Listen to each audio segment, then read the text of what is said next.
દિયોદરમાં ભક્તિભાવ સાથે દશામાની મૂર્તિનું વિસર્જન।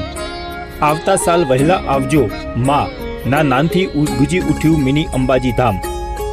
સમગ્ર વાવથરા જિલ્લામાં શ્રાવણ માસમાં માતા દશામાના વ્રતની અનેરી ધામધૂમપૂર્વકથી ઉજવણી થઈ રહી છે, ત્યારે દિયોદર પંથકમાં પણ આ વર્ષે ભક્તિનો અદ્ભુત સંગમ જોવા મળ્યો હતો। દિયોદરમાં માતા બહેનોએ 10 દિવસ સુધી કઠોર ઉપવાસ અને નિયમોનું પાલન કરીને દશામાની પૂજા અર્ચના કરી હતી। પોતાના પરિવારના સુખ સમૃદ્ધિ અને અખંડ સૌભાગ્ય માટે મહિલાઓએ શ્રદ્ધાપૂર્વક માતાજીની આરાધના કરી હતી।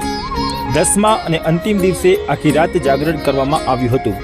દિયોદરના દશામાના મંદિર ખાતે ભવ્ય રાસ ગરબાનું પણ આયોજન કરવામાં આવ્યું હતું, જેમાં મોટી સંખ્યામાં મહિલાઓ અને બાળકો ઉત્સાહભેર ભાગ લઈ માતાજીની ભક્તિમાં લીન થયા હતા। વહેલી સવારે માતાજીની મહાઆરતી અને સ્તુતિ કર્યા બાદ ઢોલ નગારાના નાદ સાથે માતાજીની મૂર્તિનું નગરયાત્રા કરાવીને મિની અંબાજી સણાદર ધામ ખાતે આવેલા પવિત્ર દ્વારકાધીશ તળાવમાં વિસર્જન માટે લઈ જવામાં આવ્યા હતા। આ વખતે તળાવમાં પાણી છોડવામાં આવતા ભક્તોમાં અનેરો ઉત્સાહ જોવા મળ્યો હતો।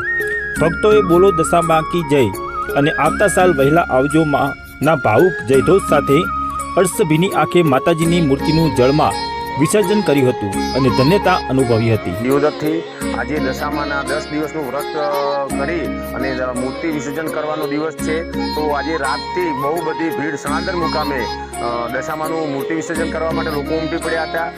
તમે જોઈ શકો તો તળાવની અંદર પાણીનું પણ વ્યવસ્થા લોકો દ્વારા કરવામાં આવી હતી અને બધા લોકોએ મૂર્તિ વિસર્જન કર્યું છે। એટલે બધા લોકોને એક તો પહેલી તો અપીલ એ છે કે મૂર્તિનું વિસર્જન છે તળાવની અંદર કરવામાં આવે। લોકો